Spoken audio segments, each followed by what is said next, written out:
Hello everybody, welcome into today's live broadcast. It's Thursday, the 12th of September, 2024. I'm your host, CareyHolzman. Welcome in. Today, we are continuing on our theme of external USB4 SSD NVMe drive enclosures. Say that real fast at times. Welcome in to, say hello very quickly to our friends here in the chat. Joining us early. No tardiness here. Let's see who's chomping at the bit to get started. Well, we have a bunch of new members. Oh, thank goodness. You guys, I'll tell you what, without our members, our channel would be seriously financially in trouble. So I can't thank you guys enough for supporting the channel so we can continue with the frequency and the content quality of products that we review here, being fully independent of any corporate overlords. So welcome in Jesse Trott. Thank you for becoming a member, as well as Timothy Chu, a new member as well. Nathan Wilson is a new member, as well as, I know there's one more that just joined us. Brian B became a supporter. And of course, all of our regular supporters and all of our regular viewers, welcome in. Hello to Gregory Howard, who's a supporter now for 12 months today. It's 1 year anniversary. He says, hello all, it's my 1 year anniversary. I've enjoyed it all. Keep on the path. I hope everyone is having a good weekend. Thank you, Greg. Michael Sayers says hello. Mark Baggett says hello. Thomas MacT says hello. He turned 71 on Saturday. Happy early birthday to our friend Thomas MacT. Marsman50 says hello. Of course, Marlena DG, our channel admin. I gotta have a better name than that. It's so much more than it sounds. Joins us in the chat as always. The One says, can you please have your old videos back on YouTube? That was not my decision. That's we're simply trying to keep the channel up. You might have found or noticed a lot of YouTube channels have shut down this year. Our good friends Tech Deals, where'd they go? They kind of ghosted us. All their live videos are gone. Their last content was 4 months ago. We don't want to follow in that same path. If you really appreciate the value of our videos, please consider helping to support us. YouTube has decided, well, the sponsors have decided. Here's the business side of it. And normally we keep this stuff for members only videos. This is kind of a behind the scenes sneak peek of what's happening as a creator. As a creator, typically what happens is the sponsors pay YouTube to play ads, and then a certain percentage of viewers will buy the product in the ad, which then the sponsor makes sales that hopefully generate more in profits than the cost of advertising. But lately, for one reason or another, viewers universally have stopped buying. So the sponsors say, we're not going to spend all this money for ads if it doesn't result in any sales. So then YouTube says, we'll lower the price, come back. Well, in many cases, there's just not a price low enough for free. So YouTube says, okay, creators, we're going to pay you less because we're not making anything from the sponsors. So a viewer, a couple of years ago, I could make, let's say, $100 from, let's say, 1,000 views, somewhere around there. Today, I make about $12 from 1,000 views. That's an 85% approximate price cut that I have no control over. Each video I make, like today's video, to give you an example, you have the price of this and the price of this. This was sent to us for free. This is the Zike Drive. This is what we're going to be reviewing today. We don't often get products for free in exchange for an honest review. A lot of times companies want to control the review, and they don't like the idea that I'm live, unscripted, and honest. They want to preview what I'm about to say and then tell me if they approve of it. I don't play that. Then, of course, we have the fanxiang 2 terabyte Gen 4 drive, which I did pay for using membership money and super chat contributions that go back into the channel.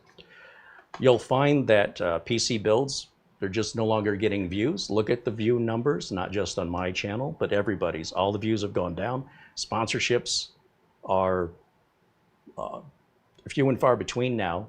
And YouTube has decided that each viewer's view is no longer worth what it was worth a couple of years ago. As a result, people that do this full time as content creators can't pay their bills. They can't pay the rent.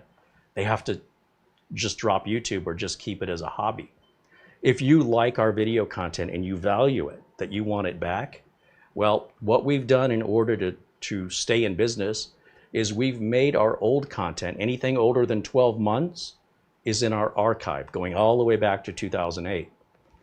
So, unfortunately, when you look at the archive, the views in the archive might get, I mean, just look at it.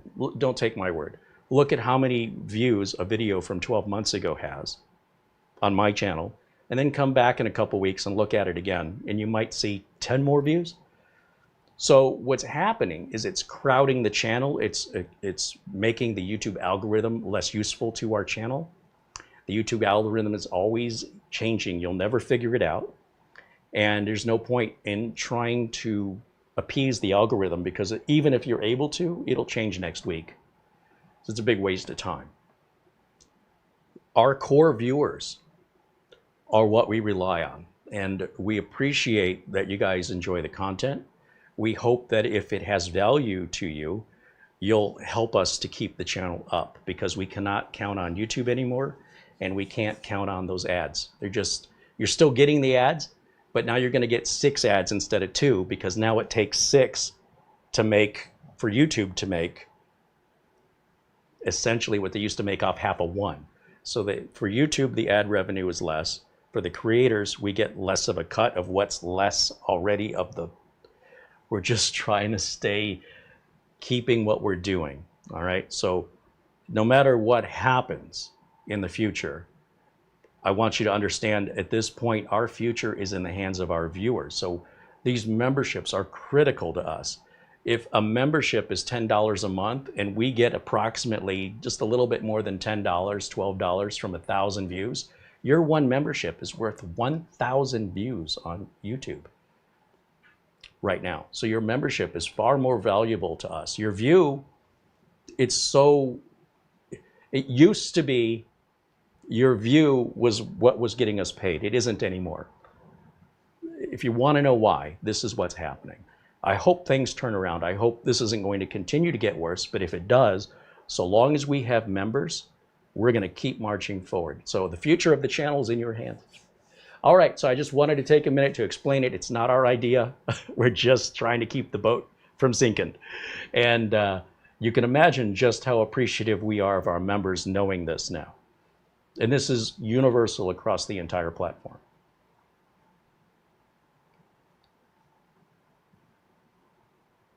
So if you're wondering why, that's why. Nick Poverman said this is on Amazon. We've not been able to find it on Amazon. You're saying it's on Amazon in the UK? Or you're in the UK, right, Nick?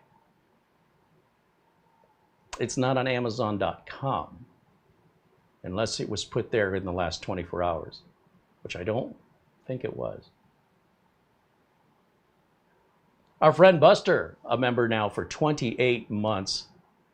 Speaking of supporters, this channel would be in dire straits without help from our very generous supporters who give more than you would ever think anybody would ever give.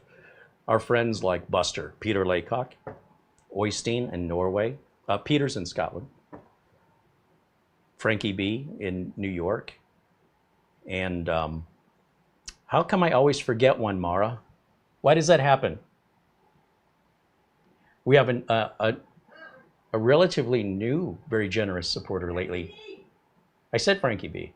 Paul Gray in Australia, very generous contributor. Thank you so much. And I'm forgetting, there's one other. How can I do this? I feel so terrible. Oystein, Frankie B, Buster. I am so embarrassed right now. These are very generous individuals that deserve an individual call out. It's because of them that's eased the burden on not only us, but even on what we need from you guys to keep going. Peter says, good evening. It's 9 hours later in Scotland. It's only 1 o'clock in the afternoon here in Phoenix. I think it's 10 o'clock at night in Scotland right now. He says, good evening, Carey and Mara and everyone in the chat. All the best from Bonnie, Scotland, where the temperature in Edinburgh, 47 degrees Fahrenheit, which is 8 degrees Celsius. You think we're ever going to get single-digit temperatures here, Mara? We don't live in the desert. And Peter contributes 10 pounds. Thank you, Buster, as always. Who am I forgetting? Buster, Oystein, Frankie B., Paul Gray. Wow. Wow. I must not have all my caffeine. It'll come to me. I hope they forgive me. Ken Schmidt with a $2 super chat says, aloha from Honolulu. Chat wouldn't work otherwise. It should. There's no reason. Chat's open to everybody. You should be able to chat without a super chat. Claudio says, hello from Portugal. Our friend Subaru Mike wants to take a trip to Portugal. He's considering moving there, but he's got to check it out first. Luke Greenia says hello from Vermont. Luke's a great friend of the channel, very supportive. We appreciate Luke very much. Luke says, I have Magic Dragons now, so my PC is good to go. Well, Mara and had sent Luke some little curio cabinet items that I guess he wanted to put inside of Project Zero. And we were worried shipping from Phoenix to Vermont that they would arrive undamaged, but it sounds like they arrived undamaged. Nick Poverman said, I made a mistake. The Zike Drive is on Amazon in Germany. Well, we are worldwide, if you haven't picked that up by now. So we do try and keep that in mind. When you're watching, we're based here in the United States, and so I don't get out much. I don't know what's going on in other countries unless people in other countries tell me. Nick Garcia with a $10 super chat. Thank you, Nick. And Samuel Kowalski with a $5 super chat. You guys rock. Thank you guys so much for supporting the channel. As I mentioned, Zike Drive has sent us the unit in exchange for a review. And there's no stipulation, there's no contract, even with regards to when I film it, how I film it, what I say, or how I say it, or how I test it. That's confidence, right? If a company sends you a product and says, you review it any way you want to, we're confident you're gonna like this. Let's face it, if they thought I wasn't gonna like it, then they'd want control over the review, and they may not send it otherwise. Well, never mind, we're not gonna send it to you unless we can, preview before you air to your audience your review. A lot of companies do that. I don't mention them, but if you're wondering why you don't see certain products here, it's either because the company doesn't respond to our request, the company's never sent us a request, the company wants control, or we simply use membership money and super chat contributions, and we go to Amazon in such a case. We buy the product ourselves if it's something we really want to review. And then when it's ours, we can do whatever we want with it. You don't even have to tell the company we did it, right? So there have been companies that won't send us products because they cannot control the review. There are companies that won't send us products because we don't have enough viewers for them. We're not good enough for them. So we don't let that get in our way. If we really want to review a product, we'll go buy it. If we don't have the finances to go buy it, we have to find other means of making content that doesn't cost so much. So with that being said, I guess I'll get this unboxed. I'm not complaining. This is just the challenges that you would not know that were happening unless I explained them to you. So just so you know, some people want to know why. Why are things the way they are today? I didn't wake up and just decide to change it. It changed and I'm responding. So, okay, let's get on with the review.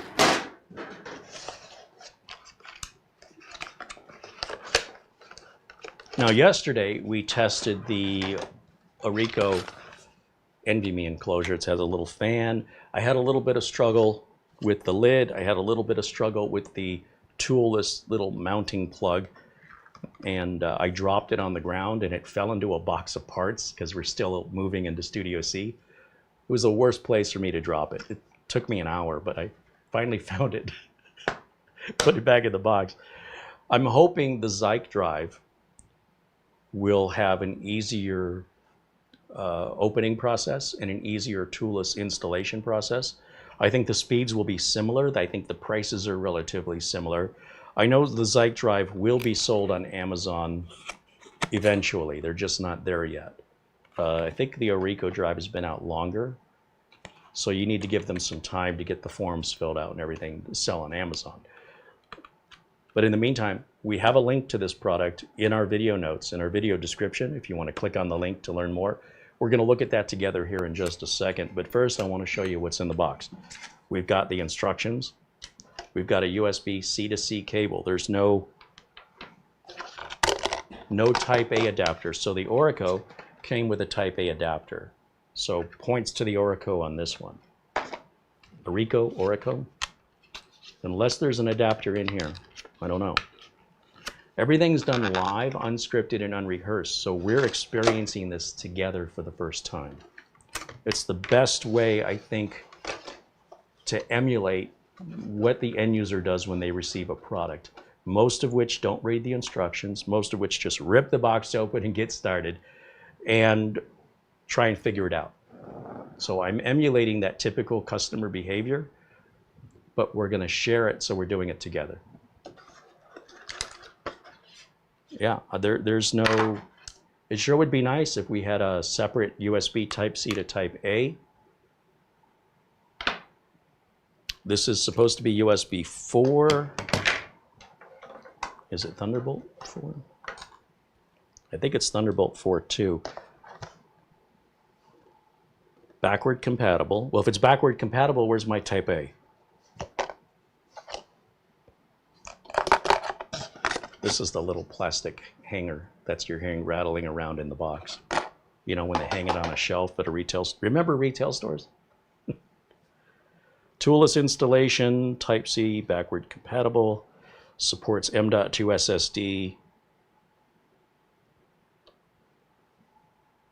with size 2280, 2260, 2242. That kind of makes them the same in that regard. Comes with a stowaway USB 4. Oh, there is another cable. Oh.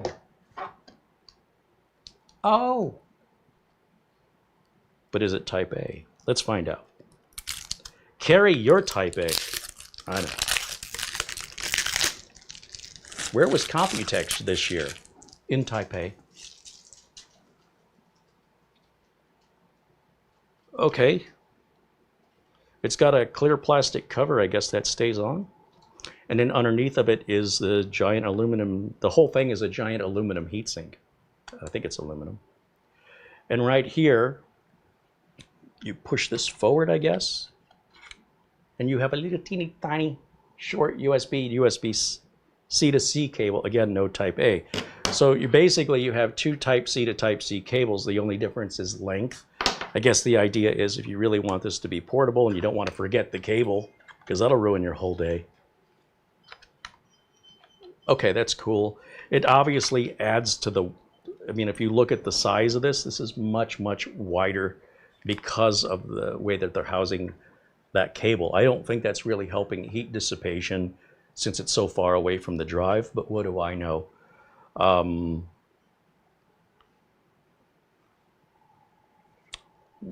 Oh, I see. So we would take this cable out and we would plug it in here. I don't think it matters which end. They're both the same. That's it. There doesn't appear to be any other ports, there's no power on or power off. It looks like the cable can go in from the bottom or in from the top. Either way, that little nub sticks out. Or not. No, it won't go in that way. Will not go in like that. It has to go in. That's kind of dumb. I wonder why. What difference does that make if you've got the slot there? What's that for? Why is that there? Okay, not a big deal. Just trying to make sense of it. Let's pull up the Zike website and see how they promote this. Before I get too ahead of myself, let's see what they've got to say and how they promote it, and then we'll just verify our expectations are correct. Let me go over to our first link, which is Zike's website at ziketech.com. And this was originally, I believe it was a Kickstarter or an Indiegogo project. Let's go over there and take a look. Okay. USB 4, 40 gigs per second. So not Thunderbolt. Oh yeah, it is. No, it isn't. Faster than Thunderbolt 3, yes, but it's not a Thunderbolt enclosure. Zike Drive, USB 4, 40 gigabit per second. That's 4,000 megabytes per second in human talk. NVMe M.2 SSD enclosure. Z666 is the model number. It's got a lot of positive reviews. But when you're on a manufacturer's site, they can filter the reviews. You need to go to an independent seller like Amazon in order to really see unfiltered reviews in that sense. I mean, Amazon's still filtering them, but any manufacturer's website with reviews isn't going to post a bunch of negative reviews on their product. Not when they control the website. Why would they do that? So keep that in mind on any manufacturer's site. We just don't know how much filtering is being done. In any event, shows a retail recommended, manufacturer suggested retail $199. They want $119 for it. Read speed of up to 3,800 gigabytes per second. Capital B is bytes, lowercase b is bits. 3.1 on the reads. What did we see yesterday? I'd have to look at yesterday's video. We were pretty close to that. We're dealing with the same interface, so I don't know if it will actually perform any different. We're going to use the same drive as we used yesterday, and we're going to keep everything as fair and square, including the same testing PC. And because we're doing them one day apart, we don't have to worry about any potential updates in the future affecting our performance for better or for worse. Transfer a 10 gig file in 3 seconds. Shipping time, this is an Amazon, okay? Order it on the 12th. Your order will be ready the same or next day, and it'll be delivered within, it looks like, 2 weeks. So not exactly free 2-day shipping, but they're not charging for the shipping. 3811 megabytes per second. That's 3.8 gigs. Yeah. 3199. You might as well round that to 3200. We'll see if we see those speeds. It's a true USB 4 enclosure. Notice there's no space between the letters USB and the number 4. Believe it or not, that makes a difference. When something says USB space 4, that's not a standard. And it could be a typo. But if it's actually meeting the USB conglomeration who makes these decisions, that is all 3 letters and 1 number with no space. That is how you comply with the requirement. Has the latest as media 2464 PD controller.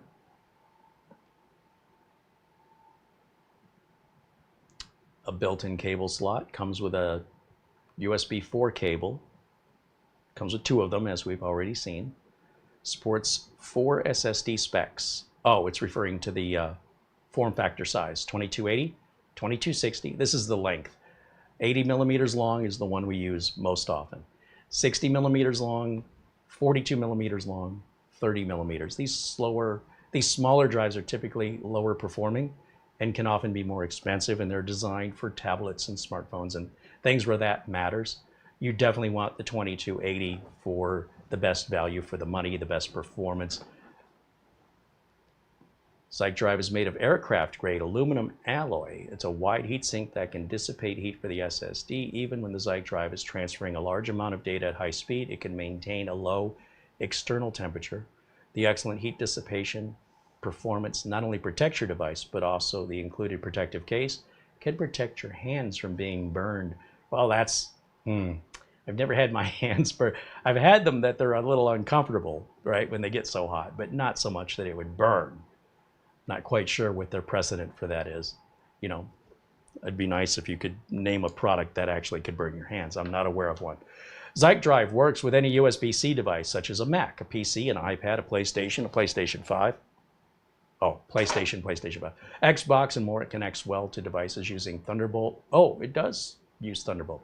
USB 2, USB 3.2, Gen 1 or Gen 2 complies with the USB 4 standard. See here, no space between USB and 4.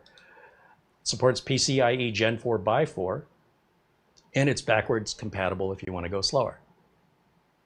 Okay, the Zike Drive versus other SSD enclosures. I'm not seeing any pictures loading here.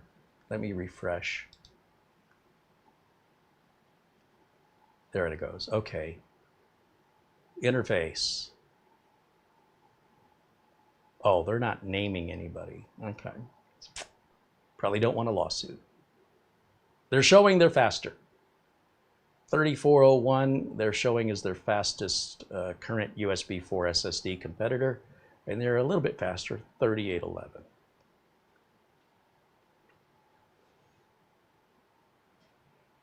Specifications. I don't know where they're getting 16 terabytes. No such thing exists. Why?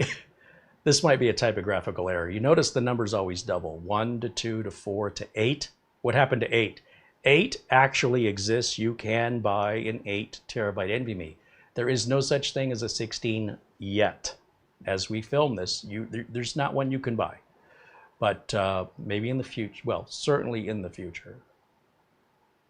You need Windows 10 or 11 or above. I guess Windows 12, 13, 14. They must have a crystal ball. Mac OS 10, Yosemite, El Capitan, Sierra, Monterey or above, or Linux kernel 5.6 or above. There's your dimensions, width, height, and depth. Weight, 245 grams. I'm assuming that's empty. And aluminum alloy with ABS plastic. Fair enough. Pretty straightforward, pretty simple. FAQs. Remember, this was, I believe it was a crowd-funded project initially, so it was like, hey, when are the first batch of these shipping? I try to avoid, I don't, for the most part, I don't think I ever have promoted a Kickstarter or Indiegogo, because a lot of them fall through and never return the backers' money and never come out with a product. So I'm like, well, let's just see if they actually get enough funding and they actually follow through with the product. Then we'll take a look at it. And so this is an example of that. We could have reviewed this months ago, but I don't want you guys investing in something that turns out to be vaporware. In this case, turns out it's not vaporware. We have them, and they are available for sale to the general public, not just backers. But because of the backers, they've made this product possible. We're seeing more and more big companies using the general public to finance their latest products. But even the big companies don't follow through all the time. Some companies come and go. Remember the Zulu mini PC? Where did it ever go? What happened to it? Maybe they're still around. I don't know. They've been awfully quiet. And then when it comes to Geekom with their new Mega Mini, I believe that was backed through an Indiegogo or Kickstarter campaign. It's a pretty unusual trend we're seeing from large companies, rather than relying on traditional investors, are going to the general public on Kickstarter and Indiegogo to find the funding. And if the funding never comes through, then the project won't happen. So it's kind of risky. In the meantime, I know there are guarantees and such for getting your money back through the actual funding website, but I don't do it, so I don't know. Anyway, let me bring this up to the camera. We'll get you a close look. I'm squirreling, slightly distracted. Let's come over here. We'll bring this up to the camera. See, it's got that clear plastic surrounding the metal that does not come off. And I guess that keeps your hands from touching the hot, what could potentially be hot metal. This is that little knobby deal. You pull on it, slide the cable out. But you notice there's a slot, there's the same slot on the other side. But if you try and put this into the other slot, why won't it go in? Oh, Wait a minute, it does. I just was, okay. It's new and everything's really tight. It does go in. No, wait a minute. Once it gets to the knob, no, it's, why is that there? If you can't, why couldn't you put this in? What would prevent, why? What if I wanted, I don't understand why they did that. Why have this here if you're not going to use it? And why wouldn't you? What reason would there be to not put this in the other way? Somebody explain that to me.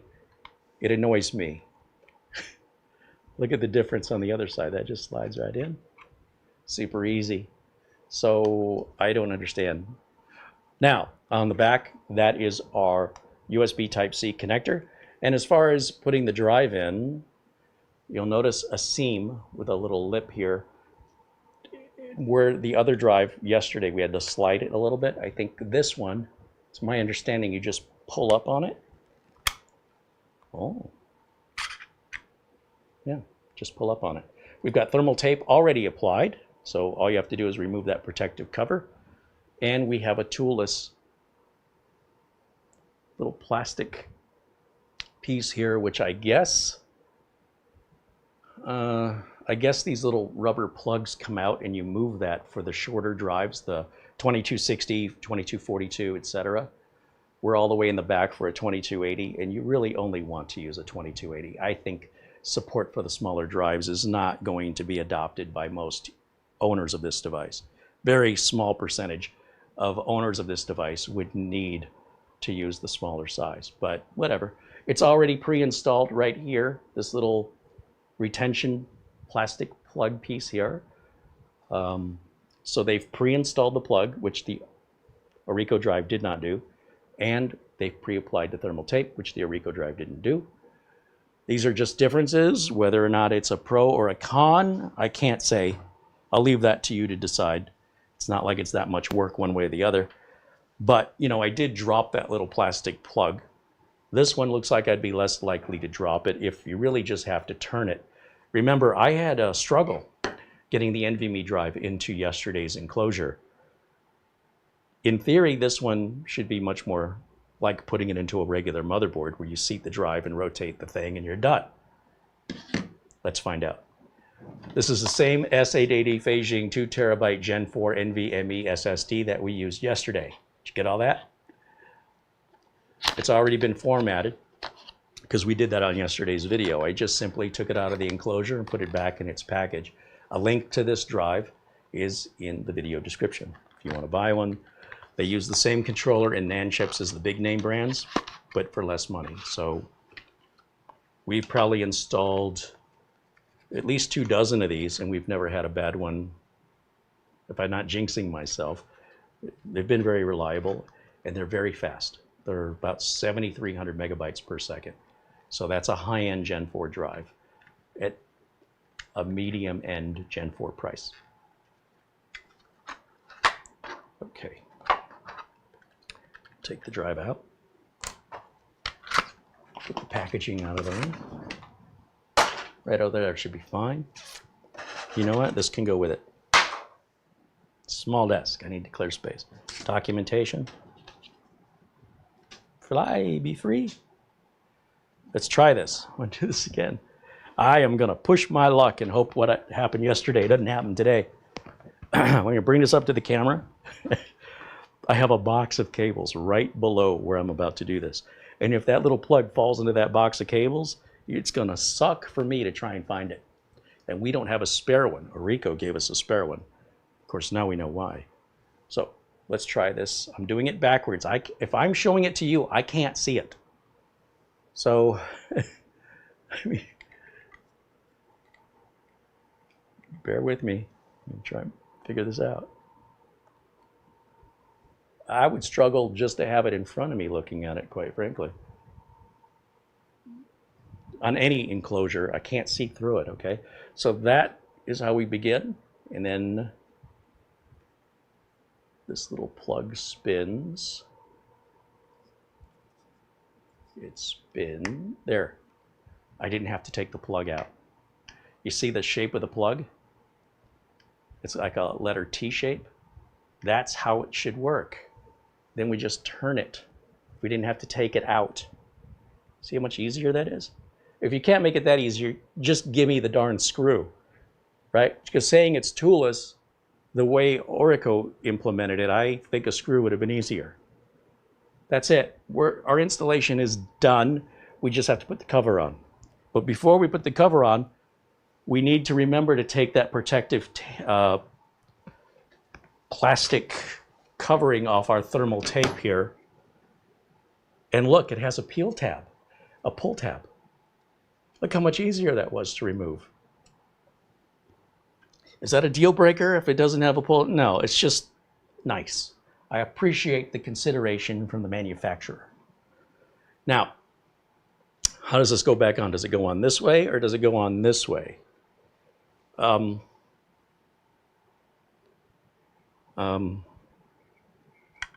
it go on that way? Does it go on this way?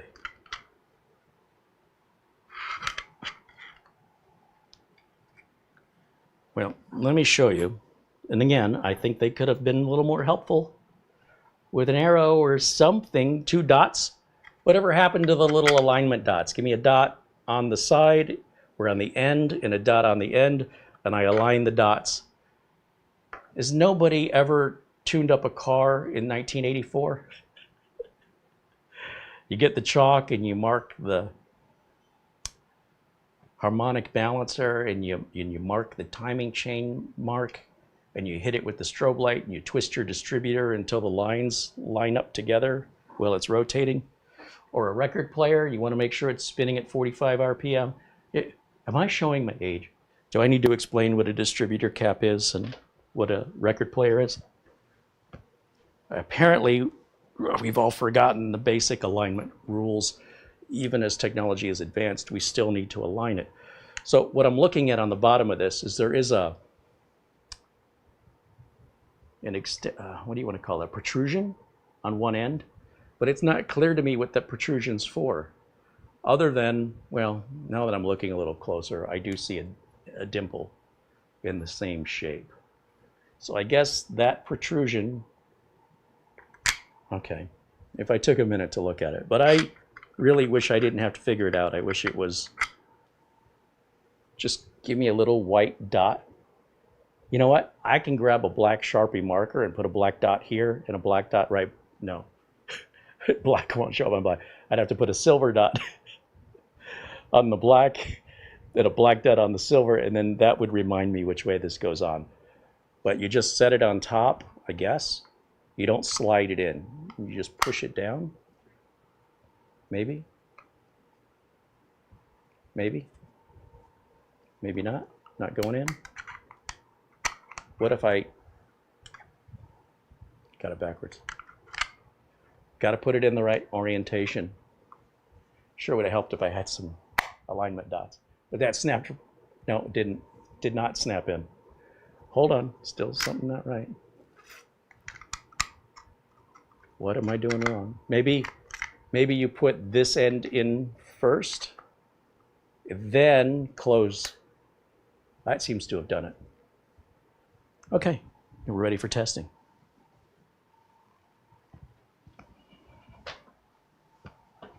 So we can test either with the shorter cable or the longer cable. It should not make a difference in our speed test. And we're going to use the Minisforum MS01 mini PC because it's one of the few PCs I have that have USB 4. If you guys at home don't have USB 4 or you don't have a Gen 4 NVMe drive, you're not going to see the numbers I'm going to show you. You will get slower numbers and it will work. You can use a Gen 3 drive. You can use USB 3. But then why would you spend all the money for a faster enclosure if you don't receive any benefit from it? You can buy a cheaper enclosure if you want to use a cheaper drive into a cheaper USB port, into a cheaper computer.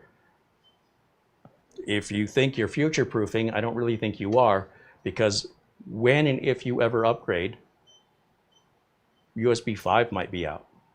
This may not seem to have anything you buy that you can't utilize today will be cheaper tomorrow or potentially obsolete. This technology moves very quickly. So just set your expectations accordingly. do what you're going to do. Which side is the top? I guess this side says Zike, so I guess it goes this way versus, I guess it doesn't matter. It's the same. I don't know if we have any LEDs on this that tell us if it's active or reading or writing. Let's find out. I'm going to start by turning this machine on. This is the same machine we used yesterday. There's been no alterations to it. And we're going to go over here to our capture card and let's bring up, I hope the desktop, is it going to come up? A black screen is, wasn't, oh, there it goes. Nothing happens fast enough in my world. And while we're waiting, let me take a look at the chat room.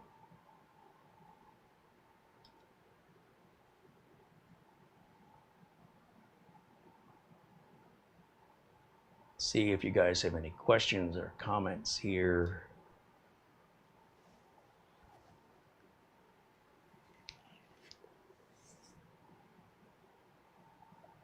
Ryan B says, new member, not subscriber. Did I say subscriber, Brian? Sometimes what my brain thinks and what my mouth says don't line up. Apologize if I vocalized my typo, my mental typo.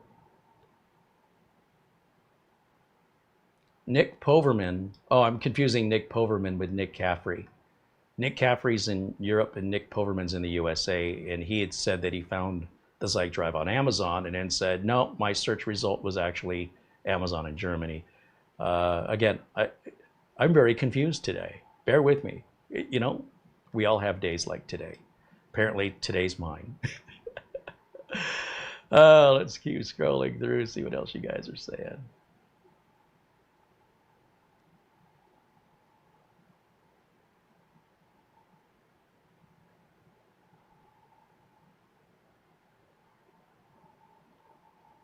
Frank Jimmy says a Rico Enclosure reached speeds of 3818 and 3087 yesterday. Those were the numbers we got. Frank, thank you so much for looking back at the video and letting me know. So we have a point to continue from and compare to. Matt says, so that's for backing up files? It's whatever you want it to be for. I mean, backing up files, I don't know why the speed of that would be important to you. Just set it to back up at night and go to bed. Who cares?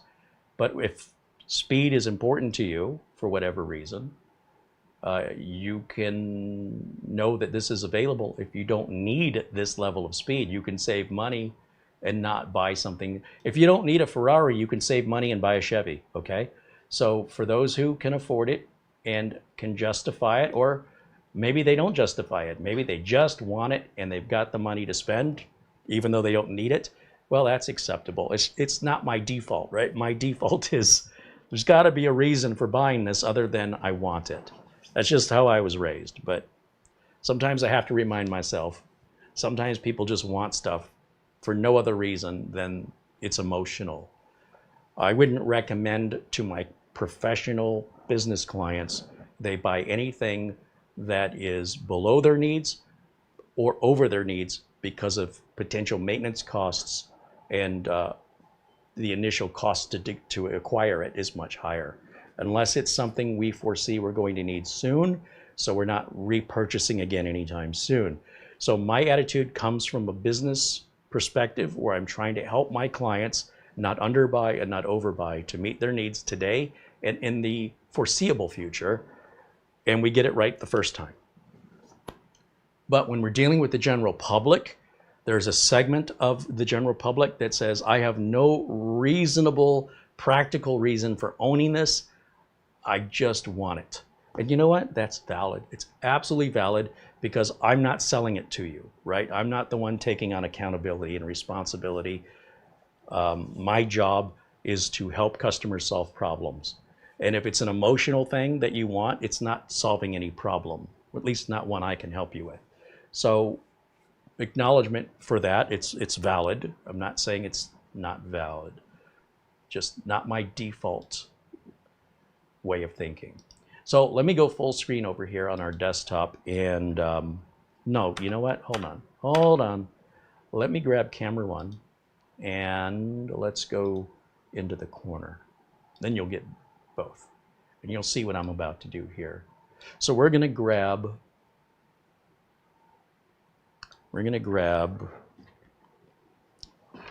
this cable's longer. This cable's more convenient when traveling, but it's not very flexible. So I'm kind of resistant to use this cable. This is like a better than nothing cable. This I would much prefer, just because we have a little more length on it. If you have a desktop PC and your USB port is on the front and it's going to hang down, you definitely are going to want the longer cable. Otherwise, this thing's going to be hanging with all of its weight onto your USB port. Not good. Because we're using a mini PC, it's kind of like the Dachshund of of computers. It's already low to the ground, so we don't have to worry too much other than just getting in the way of other cables plugged in the back with that short cable. Both ends of this cable are the same. We're just going to plug one end here and one of our Type-C slots. They're both USB 4 back here. Do we get a light or anything? Yeah, we have a blue blinking light. Let's see if I can make this bigger here.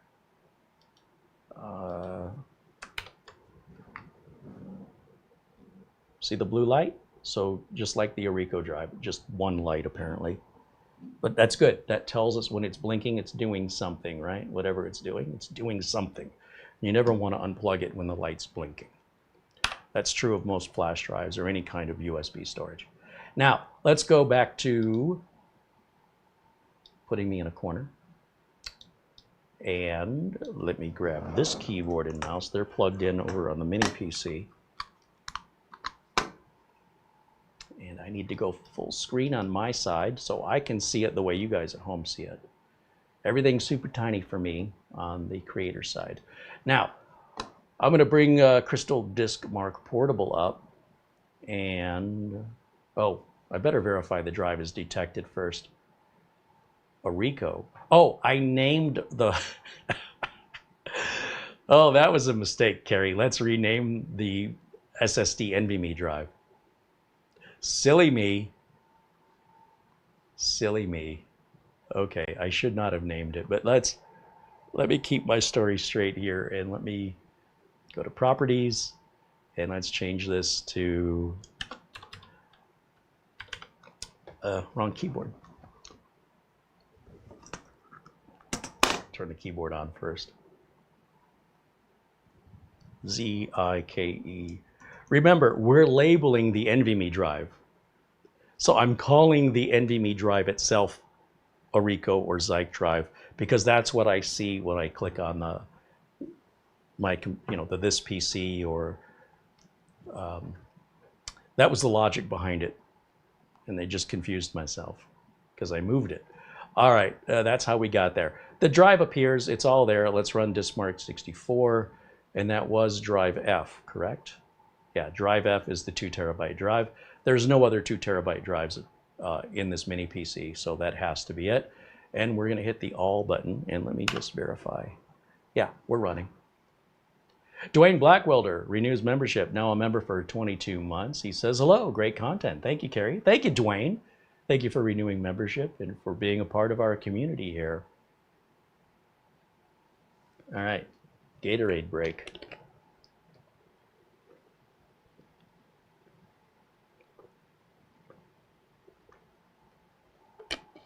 Brian says, with regards to member or subscriber, it wasn't me who missaid it, it was him. All right, it's all good. It happens to us all. Well, those numbers are not good.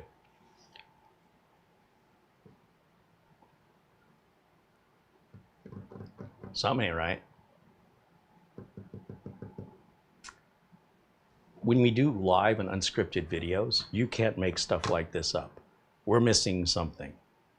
We should not see performance this low with this NVMe drive and this enclosure. It's the same as we did yesterday, and we saw twice that. It's like it's running at half speed.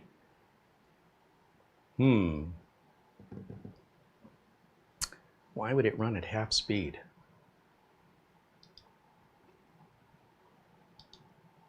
I'm going to stop the test. There's no reason to continue it at half speed.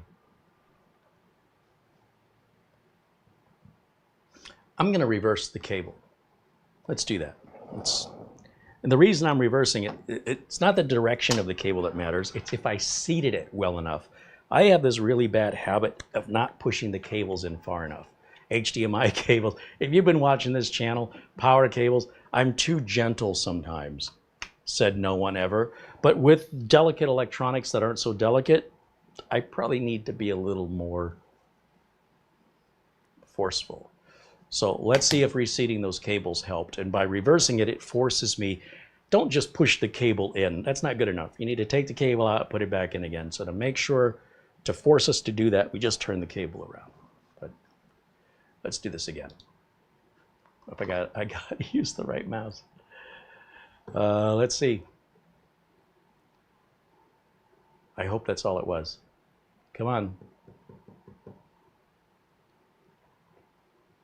No, no. Okay, something's wrong. This is not normal. So I'm going to try the other USB cable. Let's take that out. Let's grab this one. Let's plug it in here. And we'll plug it in. We'll use the other USB 4 slot. They should both be the same. And there it goes. It loads. And let's run the test again. Are we still running at half speed? Here we go. Read 1 of 5. We're going to start seeing the best of 5 here in this sequential. No, we are consistently running at essentially a by 2 speed instead of a by 4 speed. We didn't have that problem yesterday, so we know it's not the drive. It either means I did not seat the drive well into the M.2 slot, or I need to reboot the computer perhaps. I don't know. Unexpected result. I know something's wrong. I know this drive does better. Let's take a look. The NVMe looks well seated into the socket, but just to be thorough, I'm going to take it out, put it back in again. Only this time, instead of doing it for you, I'm going to look right at it and make sure that I'm putting it in straight, that it's seated properly. And by the way, it's a lot easier when it's facing you. That's a problem none of you should have unless you're making videos. All right, put that back. I mean, there's nothing to configure on this. It's all plug and play. Plug and pray. Plug it back in. Let's reboot the Minis Forum MS-01. We're going to try this one more time. If it maintains that speed, there's really nothing more for us to diagnose. It means either the enclosure's bad, there's no way we got 2 bad cables, there's no way the USB ports don't work properly. In fact, just to verify, we could pull the Orico drive back out, swap the NVMe, and try it one more time. But this is well below. Other reviewers have tested this, and they're seeing similar numbers that we saw on the Orico. So we're nowhere near that. Something's not right. And I don't know why.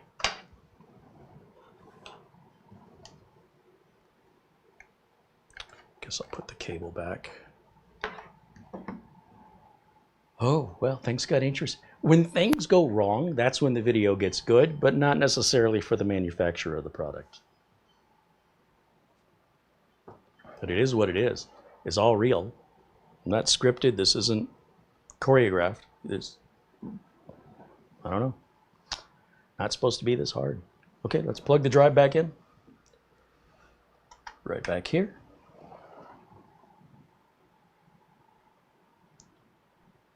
Okay, drive F. We're going to go back to Crystal Disk Mark. Disk Mark 64, yes. Drive F, yes. Hit all. Close that window back there. Let's see what it does. This is an unexpected turn of events. It's all brand new hardware, brand new drive, brand new enclosure. First time unboxing. We're still at half speed.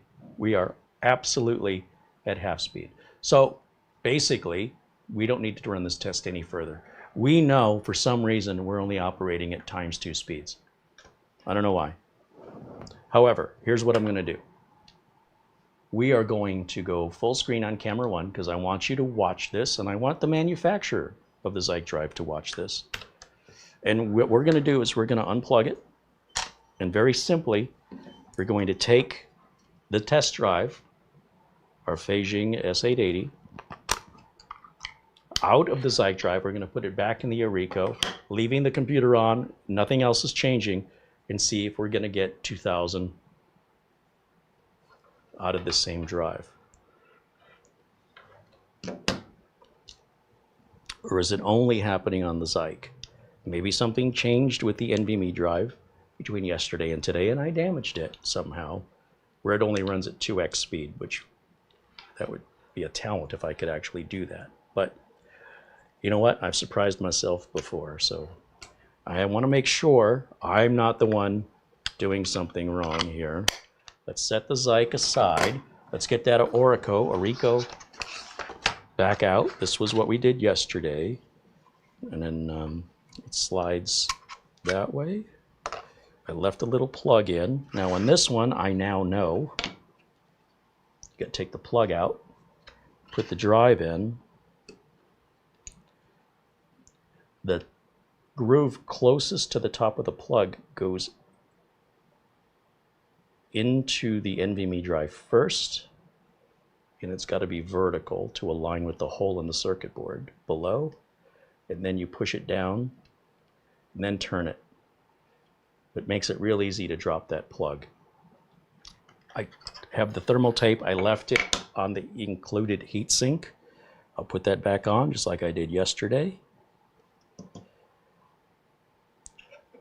That's it. Put the cover back on.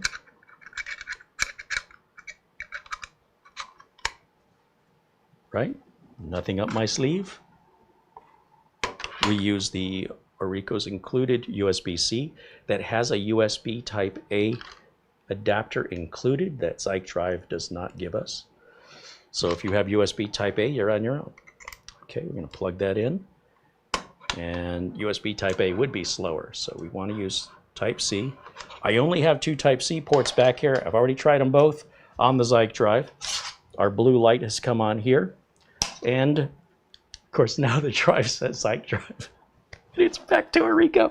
Don't let that confuse you. All right, that's just what I named the NVMe drive, and I'm realizing now that's bit me twice, right in a row.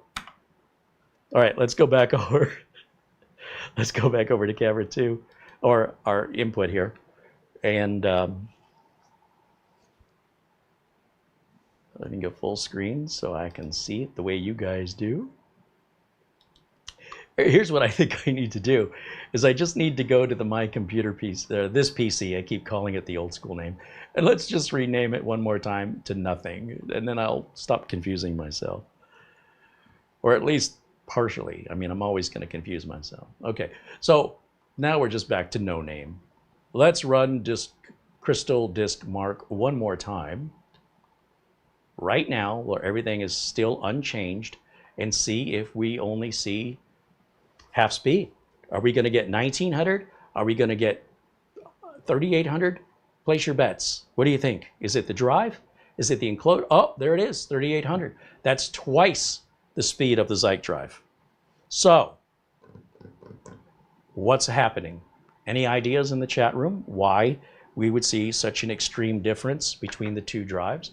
We've tried both cables that came with the Zike Drive. It would be unlikely that both cables would be bad in the same way. It's the same NVMe drive in the same USB port on the same computer, performing at 50% speed on one and 100% speed on the other. I'd like to hear your hypotheses. Hypotheses?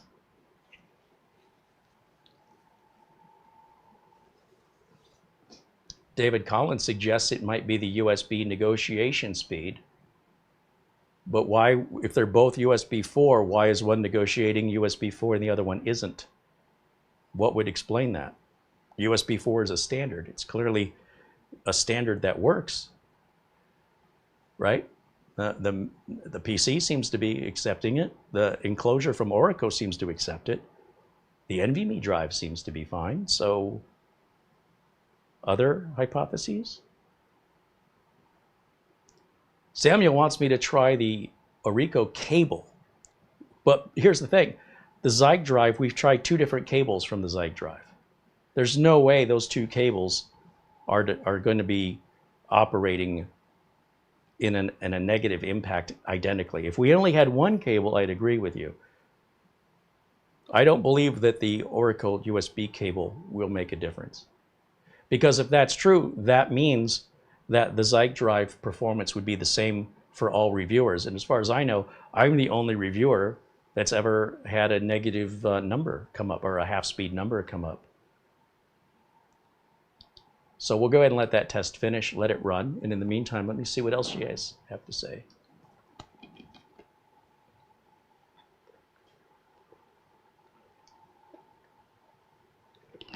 Brian B says, I should never assume and always try it. That's true. That's true. Logically, it doesn't make any sense, but if it made sense, we wouldn't have a problem. I said that myself many times. Follow my own advice. Do as I say, not as I do. Let's let the test finish first.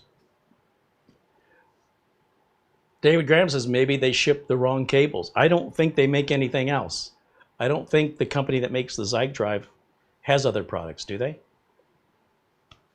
I mean, what else would this cable work on? It's specifically designed for this enclosure. This is the only product, to the best of my knowledge, that would utilize that cable that any manufacturer, let alone Zike Drive, makes. It's a very unique cable solution for a very unique enclosure for a very unique product. It's kind of a custom-made part, so how could they give us the wrong one? That doesn't make any sense. Now this one, this is a pretty universal Type-C to Type-C, but not all Type-Cs are equal. Some are just phone chargers. Jose Lopez with a $1 super chat. Looks like I missed a few earlier ones. Let me grab on those real quick and acknowledge and say thank you to Dennis Kine, who renews membership.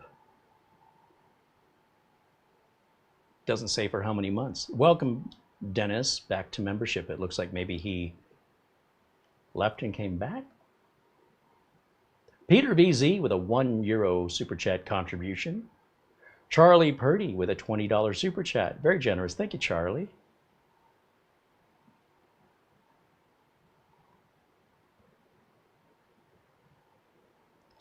Let's see. Let me scroll up and see what some ideas are you guys have that I didn't see earlier.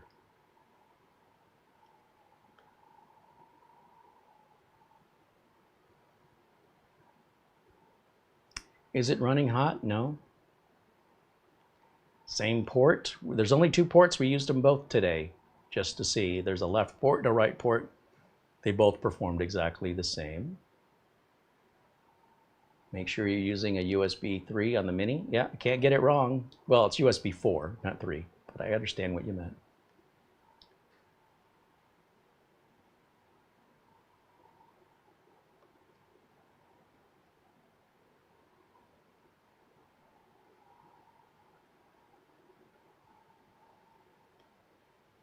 What about the cable attachment? We tried that already. So maybe some of these comments came before I actually did it. Zenkudo says, I'm pretty sure those enclosures only work with specific brands of NVMe drives. I've never known. If the NVMe drive supports the standard communication protocols, which clearly the Beijing has done, I've used those in many motherboards and never had a problem. Never, ever. It performs no differently than name brand drives. This is the first time we've seen a difference. Do we really want to think it's the drive that's not supporting? That doesn't make any sense. They're using the same controllers, the same NAND chips. It's only the brand name really that's changed. Let's see. Try reformatting the NVMe drive. What does that have to do with speed?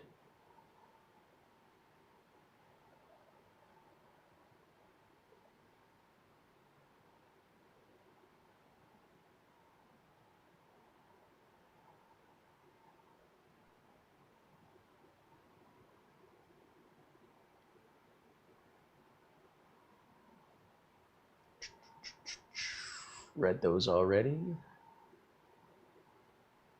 Wouldn't be the first time the enclosures included bad cables. 2 bad cables that fail in exactly the same way. You go buy a lottery ticket. Come on. USB negotiation speed. But why?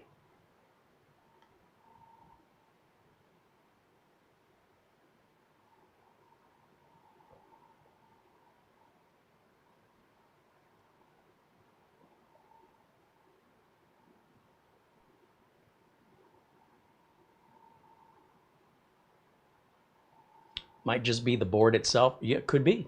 Absolutely. Could be a firmware update. Could be something in shipping caused some damage on the internals of the circuit board, even though there's no moving parts. It could have been drop kicked to the front door for all I know.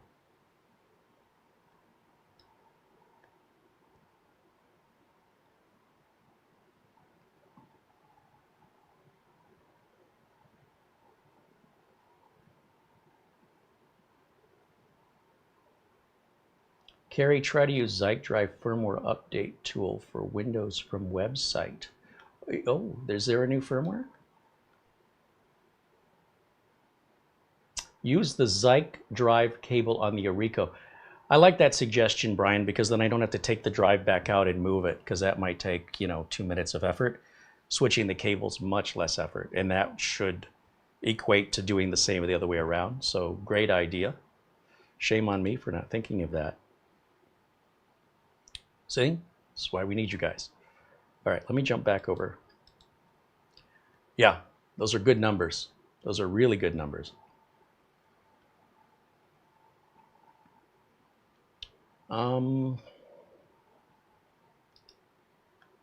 Bear with. Let's go and close this. And I'm going to be nice and eject it first. Now I can unplug it. So before I do, we'll go back to camera 1 so you can watch what I'm about to do. So we're going to take Orico's cable. We'll keep it with Orico's box. I don't want to... Actually, they're not difficult to confuse. Orico has the Type A adapter. Zike does not. We're going to grab Zike's cable. We're going to plug it into the Orico drive. In theory, these cables are identical. And we're going to plug it back into our mini PC. And then we're going to go back to our desktop here. Back to full screen for me. Full screen. And we're going to go back to Crystal Disk Mark. Disk Mark 64. Yes. And here we go. It's going to be half speed, or is it going to be full speed? I think it's going to be full speed. I don't think it's the cable. And I know it's not the drive. And that only leaves the enclosure. No, it's half speed. Holy cow, see, this is why you don't assume. Never assume. Would you look at that? Wow, I would have obviously not really considered this seriously. Okay, so let's try one other thing. Let's go back to camera 1. Let's unplug this cable. I am floored. Let me just set that over there. Let's grab this. Where did wrong enclosure. Let's grab the shorter cable. We've already done this. How is it possible they both are failing in the same way? What's happening here? Let's plug it in. You can't plug them in upside down. USB Type-C goes in either way. Wow. See? Why would I humiliate myself if I could edit these videos? This is why we go live, because I make the same mistakes you make. The only difference is, as a professional, I don't get to walk away from it. I have to solve it, or I'll lose that customer potentially forever, and then I won't have business if I don't see things through.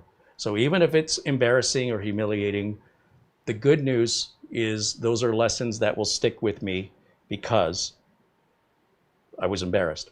If I solved it real easy, then the lesson probably doesn't really stay with me because I'm like, oh, there's nothing to learn. I already knew it. Even if it was a guess, and then it happens, a similar situation happens 2 months later. What did I do to fix that? And I'm right back to square one. So growing and evolving involves sometimes falling down. Thank you for encouraging me to test that. I honestly thought this was going to be a waste of my time. Okay, let's go back with the new cable and let's run this test again. Gosh, that's really weird. Very, very weird.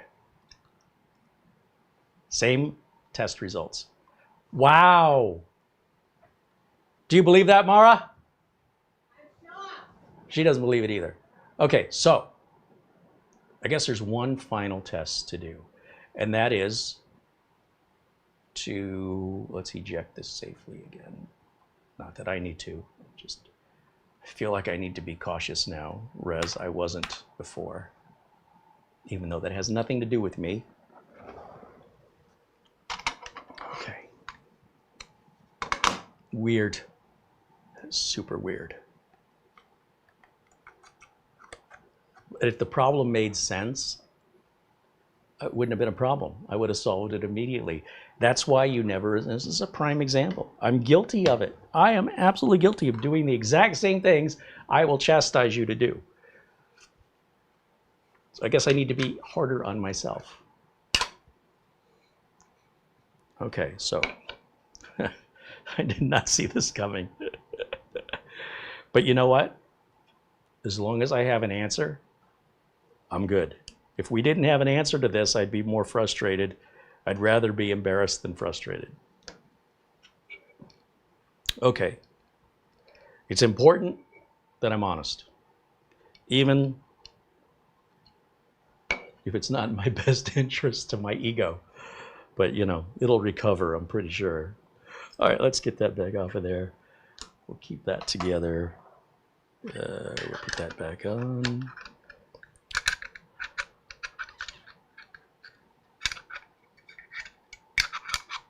I'm still struggling with that lid. I'm gonna go back in here.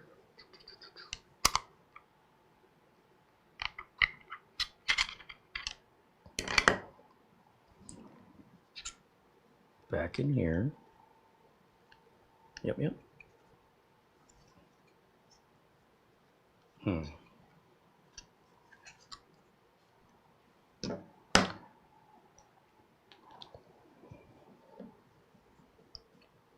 Man, I hope you guys have tiny fingers, because yeah, this is raccoon fingers, like Salem Texperts in his tiny raccoon hands. The greatest technician that ever lived. Oh, I probably have to pay him a royalty now.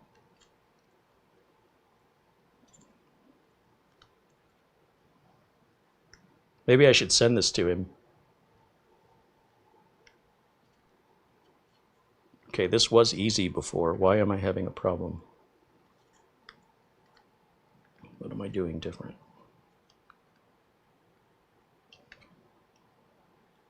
I'm not liking these toolless designs, if I'm honest. It wasn't hard with this. It was easier. Just give me the screw. I mean, it's just, this is ridiculous.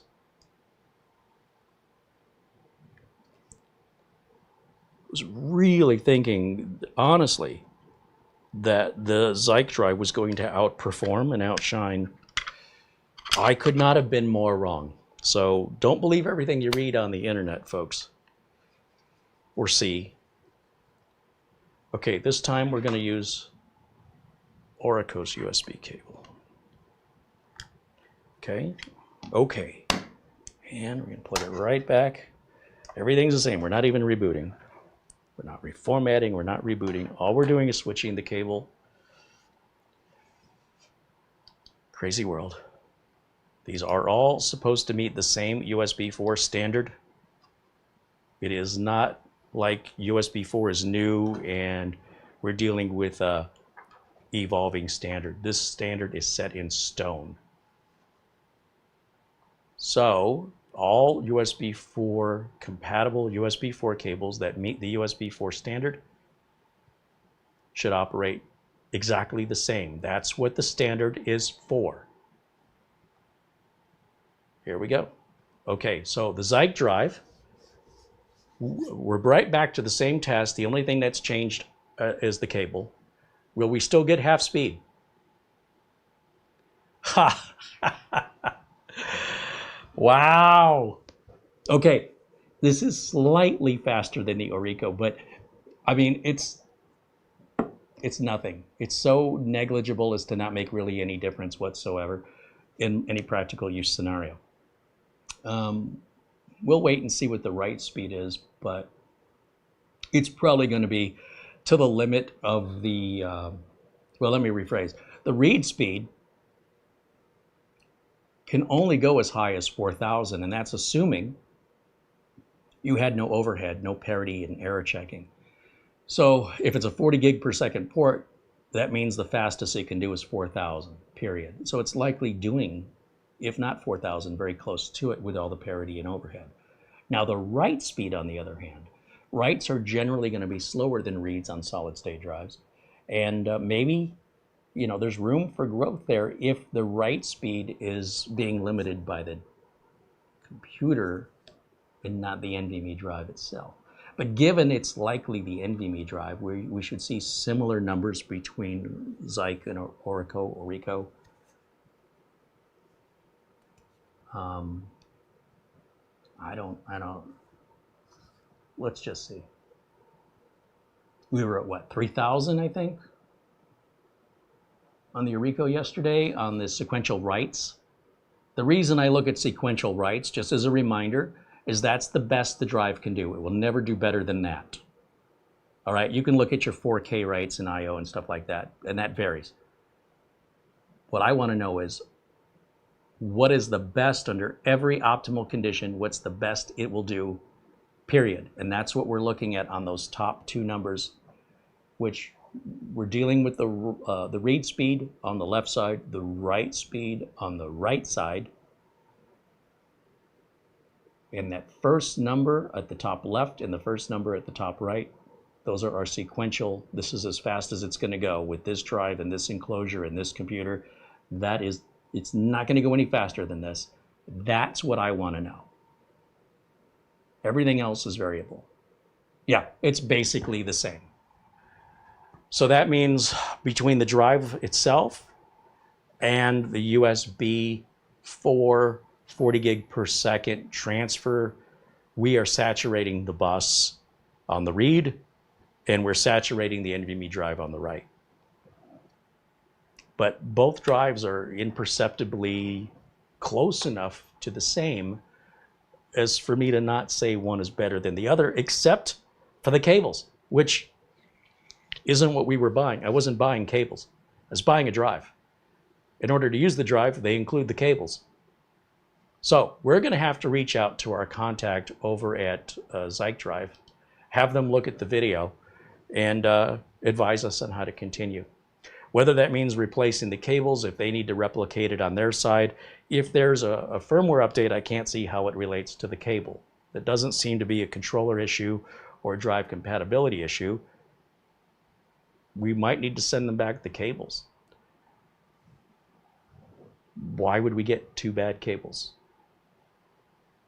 I don't get it. But we know what it is, we just don't know why. And how were other review sites able to test this and say that this is faster than this? We didn't see their testing. Did they know what they were doing? Did they get something different than we got? I don't know. I can only speak for my experience, in that we had this experience together. It's your experience too.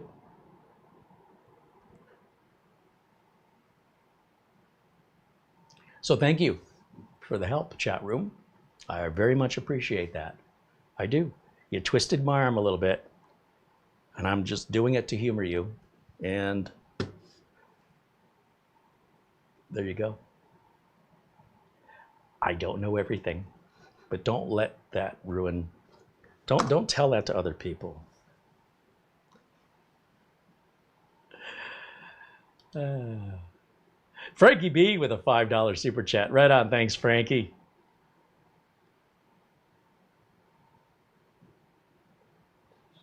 Use the so-called bad cables on another PC. All USB 4 standard is the same. It's all the same. So the question is, do I have another PC with USB 4? You know, we're in the middle of a studio move. We're far from, we're going to be 6 to 8 weeks before we have Studio C set up. I don't know where another PC with USB 4 is. It's in here somewhere. It's just not that easy. At Studio B, it would have been easier because everything was organized. So unfortunately, the ease with which we have to make these last minute changes and, you know, grab a power supply or grab a spare part, we will get there, but it's too early. We're still a blank wall and a more or less empty space. The fact that we're able to broadcast at all is pushing it, but we will get there. Brian says, try the MSA1 with their cables, AMD versus Intel. Again, I don't know where it is. It's here somewhere. I have no idea where. It's just not that, I can't. I'll have to walk off camera for a half an hour, locate it, get it out of the box, hook it all back up. No, that all needs to be prepped prior to showtime. When we get the studio, once again, when the studio is organized, we'll be able to get back to that. But yeah, you need, I can't emphasize enough, you have no idea what this place looks like on the other side of the camera. You'd be surprised I can even get back behind the desk. That requires some human origami. And you might think there's a blank wall behind me, but there's actually 6 PCs behind me. And if I take a step back this far, I literally walk into a PC on the floor because I don't have anywhere to put them yet. So they're all just stacked around the edges of the walls. You got to do what you got to do. We're under a timeline, a time constraint to get out of Studio B. Ready or not, we had to be out. So that's what I had to do. So it's what you can't see.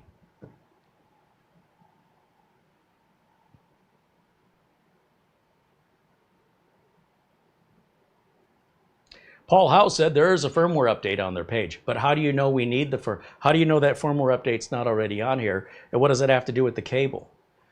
In other words, why did the cable perform the same? Is there a firmware update on the Arico drive that those cables from Zike Drive that aren't working will suddenly make?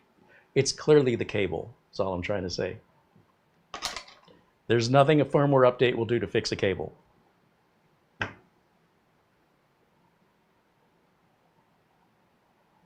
Paul says, just to see if it's easy to update. Why are you assuming we need an update? That's what I don't understand.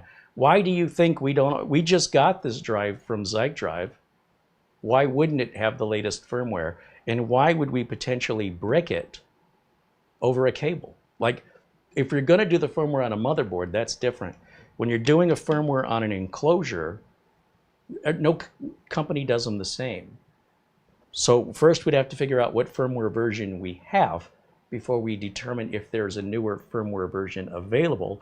And then we'd have to find out what difference do the two firmware versions make to make it worth taking that risk to damage, potentially brick the drive. So I appreciate the thought, hey, let's see if it's easy, but that's not something I want to encourage. I want to encourage things on this channel I think the average user can do. Firmware updating an external drive should never be necessary unless you are directed to do so by their tech support, who will then take responsibility for it. In my opinion, I would never advise a viewer to update a firmware update on an external drive unless there is a known issue, like SanDisk had a firmware update for their certain SSDs with certain serial numbers where the SSDs would fail prematurely, and they're covered under warranty. But if you wanted to apply the firmware update, if your serial number fell within that range, SanDisk has a place for you to enter your serial number, then to determine if that update applies to you, and then walks you through. And it's all on SanDisk, right? It's their responsibility now. And it was their responsibility before. Like if the drive did prematurely fail, that would be on SanDisk to replace it anyway. So in no circumstance is it required for a customer, unless directly directed by tech support of the manufacturer. I do not advise average users do that. Motherboards, different story. Okay, just so we're clear, everything's not the same. There's different rules that apply to different things, and there's reasons for those, and it involves likelihood of success, risk, potential inconvenience, and the reason why. It's on a motherboard BIOS, it's pretty much the same across all motherboard manufacturers, and it has been for many, many years. It's a pretty standard procedure. There is no standard procedure here. So, yeah, I don't even know that we need it. In theory, we just got this. It should already have the latest firmware on it. Just FYI.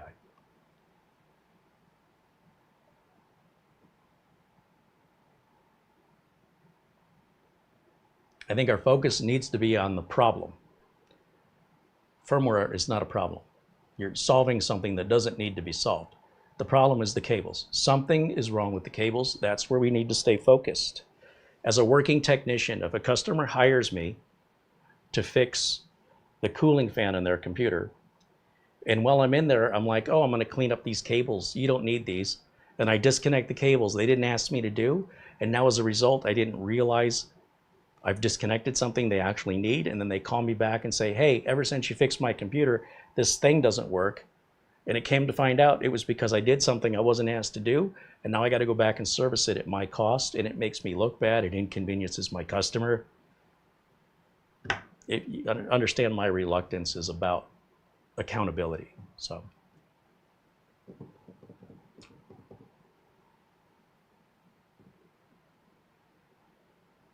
Richard Palmentier said, in some slot machines I worked on, I had to update the firmware, but you were directed to do that, correct?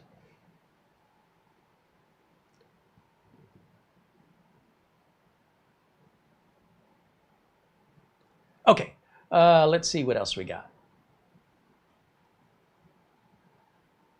Now, I will tell you, when we reach out to Zike, if Zike says, hey, you should update the firmware or check it, we will. But only if we're directed to, because we're not having a firmware problem. If I haven't been clear enough. All right.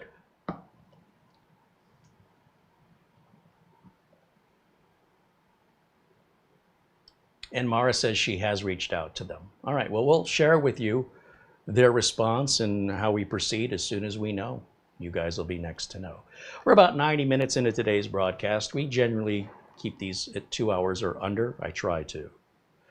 So if you guys have comments or questions for me, further comments or questions, just looking over at the chat now. And I'm happy to do my best to explain any reasoning, or if I've left you confused, I'll try my best. Or if you have unrelated questions, you feel free to ask them, and if I can answer them, I will. What we have here on this cable, well, not on this one, is a failure to communicate.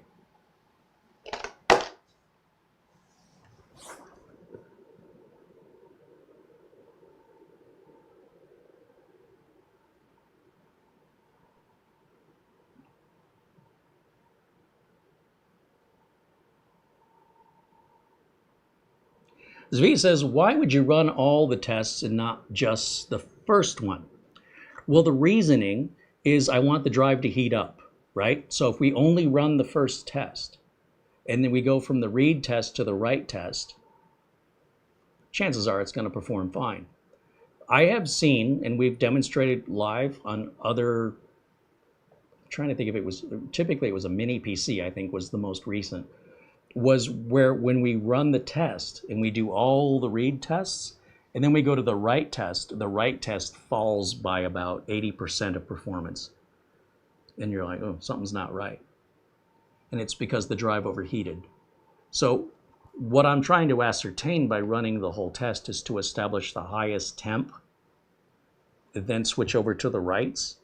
Because I wouldn't notice honestly, if the drive was getting hot and it was doing those other I/O tests, I don't know. But when I see the sequential read speed, I have an idea of what I should be seeing. And when it's so extreme, right? If your read is like, oh, you got 5,000 on your reads and 300 on your writes, you're having an overheating problem that's causing the drive to throttle. So I hope that answers that question. I'm not doing it out of ritual. There is a reason, and that's why. And we didn't have any heat-related problems with either enclosure, FYI.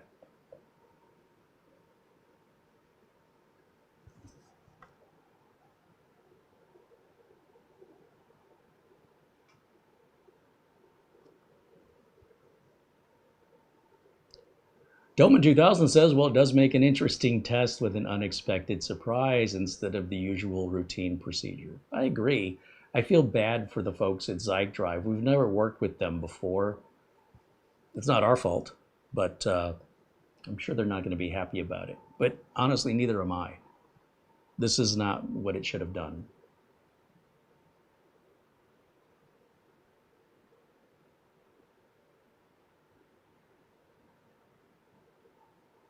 David Graham mentions they're calling the cable a USB space 4 and not USB 4 without the space. It could be a typographical error. I wouldn't make too much about it.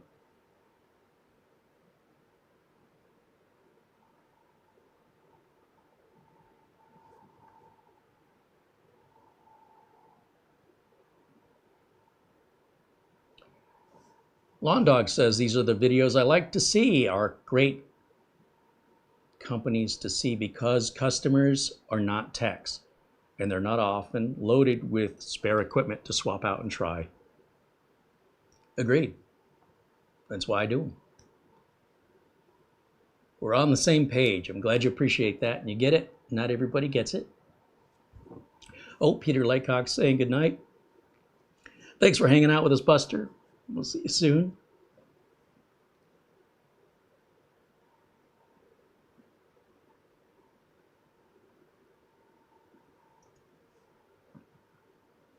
Arnold Schmidt quotes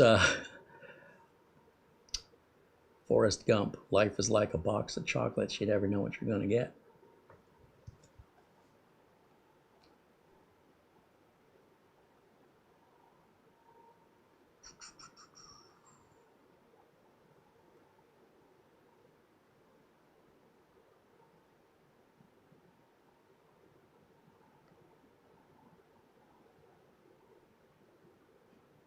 Yep. Yep. I wonder if there are cables that can beat the score of the Orico. Well, I want to reiterate what I've said 3 times already. The maximum speed that the USB port can transfer at is 40 gigabits. That's 4,000 megabytes. We're at over 3,800, and we have error and parity overhead to verify the data being sent across the cable isn't being corrupted. And if it is, it's being fixed without you ever knowing it. The more data you're transferring, the more error and parity you need. So the faster the data transfer is, the percentage of error and parity goes up with the percentage of bits per second. So how much overhead, how much room is left, basically? If it could go faster, how much faster? 5 more megabytes? We could rerun the test 3 times in a row and get a variance of upwards of 10 megabytes per second. That's just normal. It won't be the same exactly twice in a row. There's really no more room to go. You've hit, the ceiling is here, right? You're like, how could I go above the ceiling? You'd have to cut a hole in the ceiling. You know what I mean? Like, you can't. So realistically, that's about as fast as that port can deliver the data, right? If you have a SATA 3 solid state drive, and that SATA 3 drive can transfer data internally in the drive, in the controller, if that can transfer data at Gen 4 speeds, SATA 3 is only going to move data at a maximum of 550 megabytes a second, no matter what you do. That's all it can fit. It's like you're trying to eat more than your stomach can hold. You can't, it's physics. You can't. I don't know how many ways I can say it. Can I put 10 pounds of stuff in this 5-pound bag? Go right ahead, sure. Why not? Probably going to need a 10-pound bag. I'm trying to be very clear on this. There's not much room to go. And if it is, it's insignificant and negligible that you would never see in the real world outside of benchmarks. It's just like you're fascinated with numbers and not reality. And that's okay, but that's not the way I work. So I can't expect anything to go any faster without going to a faster port. And as far as I know, no faster port exists. 40 gigs per second is pretty much it until we see Thunderbolt 5 or USB 4 Gen 2. And then we go to 80. Different story then.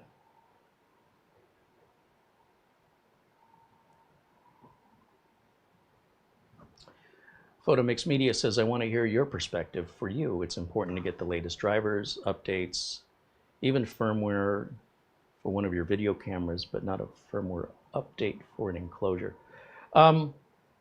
So when I buy a brand new camera, I will check for firmware upgrades when it's new. Once it's set up and running, I don't check for firmware updates ever again. If I'm made aware that a firmware update exists for the camera, you know, I'm not looking for it, but it kind of comes to me, like I get an alert or somebody tells me. When I have time and I'm in the mood and I'm not broadcasting, I'll take the camera down, which takes it out of alignment, takes it out of focus. It takes all my pre-setup, it wipes it basically. And then I have to get a memory card. And when it's done, I don't see any difference whatsoever, ever. So it's just like the feel good, right? There's no advantage to it that I've ever seen. But I'm like, okay, now I got the latest firmware, so I feel better. But it's just a lot of work for nothing in my experience. So I don't actively pursue firmware updates on cameras. And besides, most cameras never have them. At least the cameras that I own very rarely get firmware updates, if ever. So motherboard BIOSes, there's always new RAM coming out, new chips coming out, new security issues coming out that your operating system's running on. There's a lot more at stake. With a camera, I mean, unless you're having focusing issues or there's some improvement in color accuracy or focus speed, maybe, I guess. But I'm a little confused right now. I'm not seeing myself on, I am on camera, okay. So my video is falling behind, I gotta refresh. I don't know why YouTube does that, but it was still showing me on the desktop and I'm like, am I still, aren't I on camera one? I'm a little confused when YouTube does that and it's not refreshing. Great. Oh, and this one started over for some reason. Why did it start over? Well, that's weird. So I have two browser windows that monitor my YouTube channel, and both of them, okay, that one refreshed, and this one refreshed. I don't know why they needed a refresh. And it didn't refresh all the way. The chat room's not back. I'll refresh again. Now the chat room's back. All right, well, that has nothing to do with anything. That's just YouTube. Oh, my chat room did not come back on the other refresh. Let's do that again. Now everything looks normal. Okay.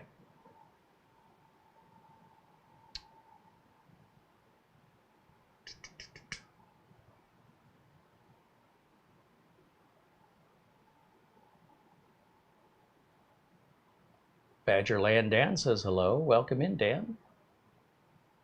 Arnold Schmidt says math and physics are the rules of engineering. Absolutely. Zvi wants to know, does the cable from Orico have a special label on the plug that indicates it's USB 4. Sometimes they do. Let me go back to the desktop. There was our final numbers, right? Everything's good. Let's close this out and disconnect it the way you're supposed to. Down here, eject. Very good. Now, is there a USB 4 logo? I'll bring it up to the camera and show you. Are you suggesting if we just stuck a little logo on the other cable? It's the stickers. Hold on. I knew it was the stickers the whole time. Let's see. Let me walk around and get to the front of the camera. Here we go. Human origami. All right, so the Type-C end of the cable is blank, at least on this side. And then the Type-C on this side has a logo. It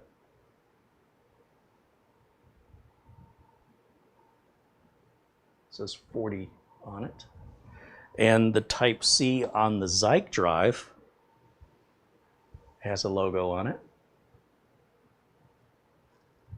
Well, so much for the stickers idea. They have the same stickers, I think.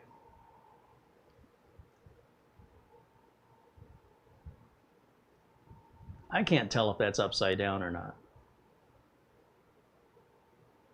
Does it say T4? And the other side, does it say? Is it the same?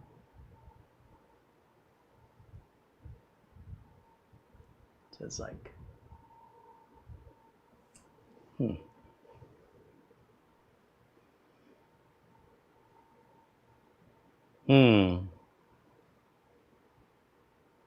I don't know. Shouldn't matter which end of the cable you plug into which, you know, if you plug it into the PC on one side of the cable or the other side of the cable, shouldn't matter. It's USB. The U in USB stands for universal. So, yeah. Although, we are always plugging this end into the PC, aren't we? Shouldn't matter.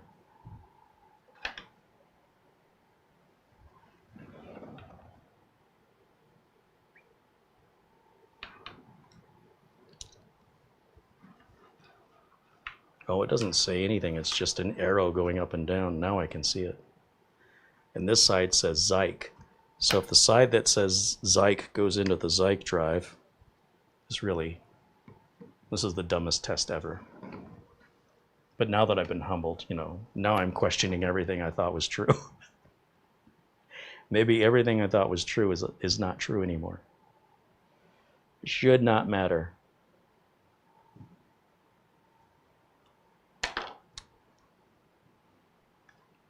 Shouldn't say that anymore. Okay, let's go back. Full screen. Usually if one end of a cable needs to plug into a device, that cable will be different on that end, so you cannot get it backwards, right? That's just logic. So I'm sure this won't make any difference. We've heard that before, Carey. Yeah. Me too. We are on the F drive, and it is 2 terabytes. We are on the right drive. We are on the Zike enclosure with the Zike cable, with the Zike end of the cable plugged into the Zike drive, and it's made no difference. And just for grins and giggles, I'm going to turn the cable around the opposite way. We're going to plug the end into the PC, now into the Zike drive, and the end in the Zike drive into the PC. Give that a second, and it should initialize, and we're going to, yeah, there it goes. We're going to run it again. And it will be the same. See, I'm not always wrong. Today's not my day. Yeah, it's the same either way. So clearly, again, if the cable had to go in one side, they would make an adjustment so that the dumb end user couldn't screw that up and create an unnecessary support call that was completely avoidable. So it's not a question of the direction of the cable. They're both USB 4 cables. So why would you sell me a USB 4 enclosure without a USB 4 cable? The box says it comes with USB 4 cables right on it. Somebody's made a mistake. Question is it Zike or is it me? Because it's USB. It's supposed to be monkey proof.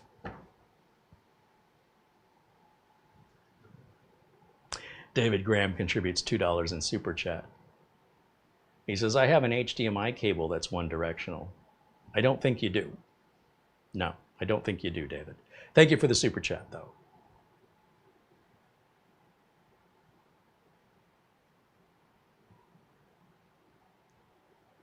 Arnold wants to know where the quality control labels are these days. I think they fell off. I cracked myself up. Dwayne Blackwelder says, thanks, Carey. Always honest and upfront. Thanks for showing us the new products that are out there. Right on. Well, thanks to Zike for sending us the drive, and I just think there's a mistake. Somebody made a mistake. This drive, if you Google test results of this drive, you won't see what you saw here today. And if you do, let me know.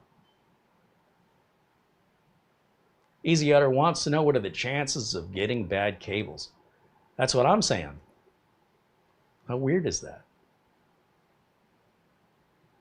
Frank Jimmy says that monkey-proof problem that's driving me bananas. For sure.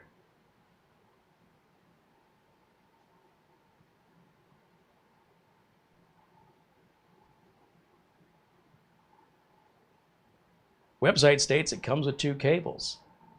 Yeah, we already covered that, Andy. Are you new here? Yeah, we did both cables. Yeah.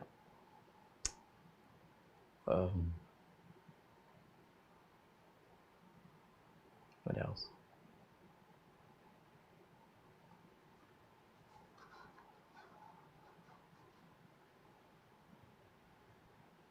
Sometimes we have viewers that jump into the middle of a video, don't bother watching what they missed, and then they jump in with a suggestion that repeats what I already said before they were here, or they weren't paying attention, and it drives me a little insane. Hey everybody, today's Thursday, the 12th of September. Hi Carey, did you know today's Thursday, the 12th of September? What did I just say?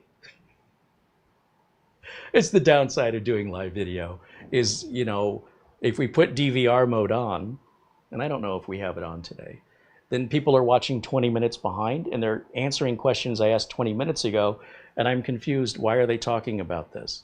We already talked about this 20 minutes ago. If we turn DVR mode off, that forces everybody to watch, you know, at our current live place in time, then they missed everything if they join late and ask questions that we already answered. So I can't win. I mean, other than to just not do the live videos. So, you know, bear with me as a content creator. I'm not quite sure how to respond. I'm stuck. I've tried to solve this problem, and I don't know what else to do. Paul says, actually, it's Friday the 13th in Australia. Touché. Australia lives in the future. If you jump on a plane in America on Monday to fly to Australia, you lose Tuesday. You arrive on Wednesday. It's pretty freaky. What happened to Tuesday? It's gone.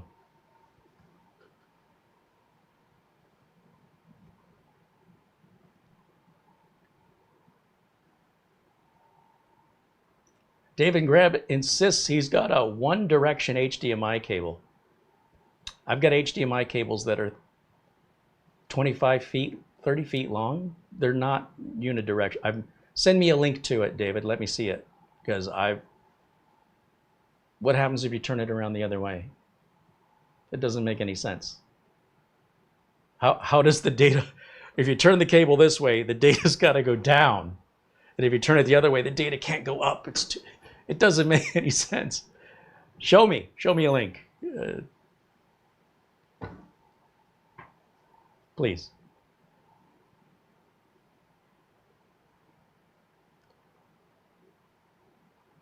Optical cables are one direction. I don't think they are. I don't think so. The light shines through the fiber the same way. What would make that one directional? Unless it had power. Like if it was somehow being amplified electronically. I can't imagine how data would flow like an Ethernet cable. It doesn't matter which end. It's this. Look, think about it. You have a cable and it's the same on both ends. Who decides what end the data needs to go? Like, how is the data being sherped to its destination? How is one end of the cable different than the other end? Somebody explain this to me. If it's the same cable, how does one end of the cable vary from the other end? How are they two ends of the same cable? Doesn't make any sense. Logically, that doesn't compute.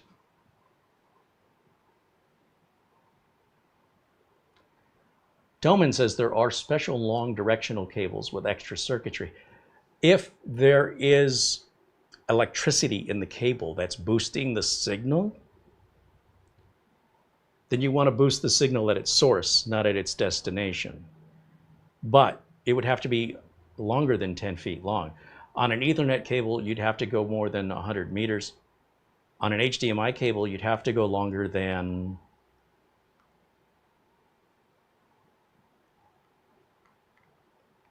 50 feet. So on the super thin HDMI cables, I think I can go no more than 35 feet, but on a regular HDMI cable that doesn't use the super thin, you can buy 50-foot HDMI cables, I'm pretty sure. They're just regular HDMI cables. So if it's got circuitry in it, what's powering the circuitry? 10 feet's not enough. That you wouldn't, it's overkill. If you bought a boosted HDMI cable, it's 10 feet long, you wasted your money. Just saying. You got taken.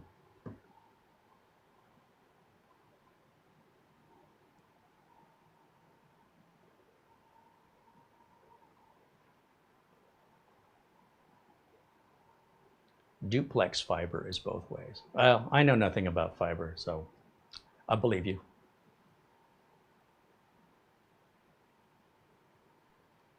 Richard Palmentier says I have my sound bar hooked to the TV with an optical connection on the sound bar.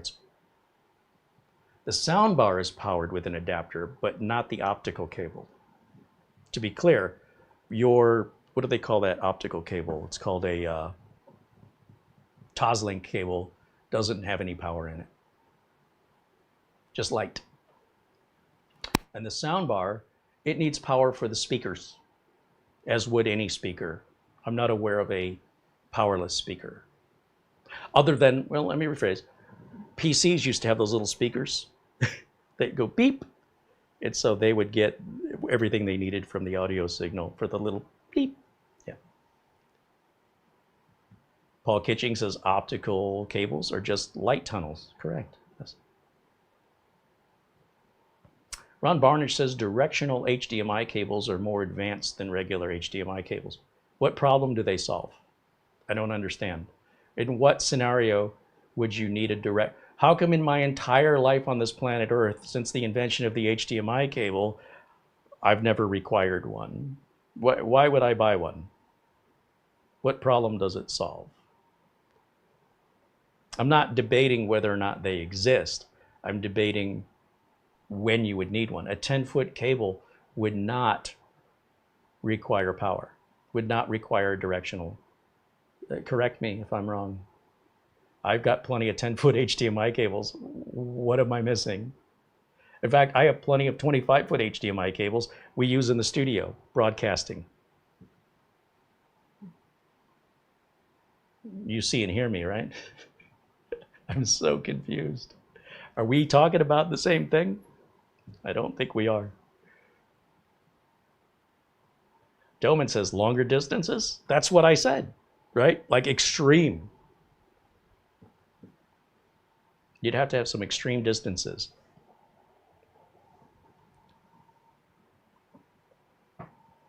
Directional passive boosting for long runs. So what's a long run?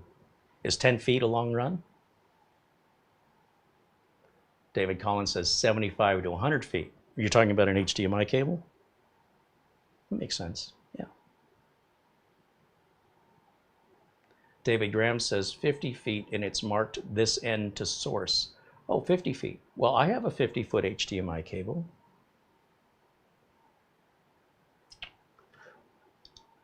I don't know why mine doesn't need power and yours does. Just because they sell it doesn't mean it's actually beneficial to you to buy it. Let me just verify. So I know I have 35 feet in the ultra thin HDMI cables, right? And I understand because the cables are really thin, they won't carry the HDMI signal as far as a thicker, less flexible HDMI cable. But I do believe if I go to Amazon and I type in 50-foot HDMI,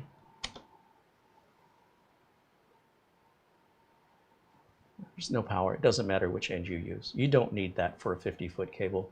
They oversold. You remember this company Monster Cables, and they would convince people to spend 10 times more on gold-plated audio cables because your audio would sound better? I think you kind of got taken in that to believe that to be true. I don't know that it's hurting you, okay? But you probably could have spent less and just bought a regular 50-foot HDMI cable, saved some money, and got the exact same results. But on the thin HDMI cables,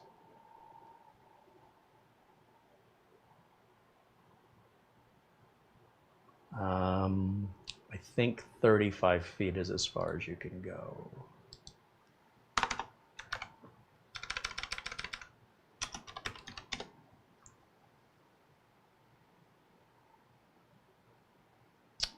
I can't remember what they're called. I'm just going to type in thin HDMI cable and see what comes up on Amazon for lengths. Yeah, I would agree. 75 feet would be an extraordinarily long run that would probably need to be boosted on HDMI for sure. That makes sense to me. Okay, thin HDMI cable. There's the 10-footers. 15-foot, 25-foot, 30-foot, not 35, 30. 30 feet seems to be the distance limit on the thin, really super thin HDMI cables that support 2160p, 4K, 60 hertz, 18 gigabits per second. 30 feet. And there's no booster. So the thicker the cable is, the less resistance you're going to get. But then the longer the cable is, the more resistance you're going to get. So it's a combination of how thick is the cable, how far are you running it. And believe me, if a company has an opportunity to get you to pay more for something you don't need, I'm not saying it's hurting anything other than your wallet, but I do believe you could have just bought a regular cable and you would see no difference.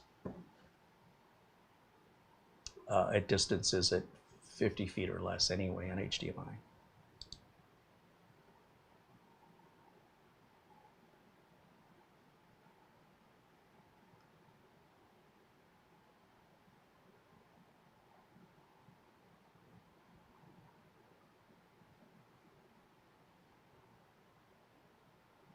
Brian B said, I would just laugh at the salesman that tried to sell me the monster HDMI 6-foot cable for $120. Oh, and people believed they needed to spend that. They were absolutely convinced.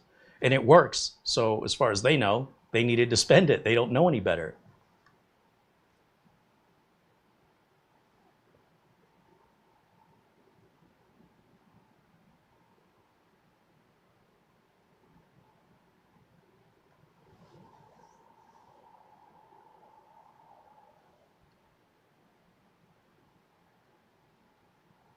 All right, so we're just past our 2-hour mark, and I think that we've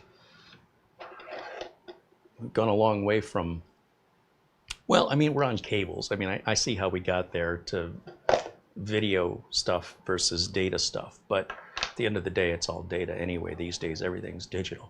However, we're going to follow up with this as soon as we get information. I'm sure Zike's going to need to confirm this.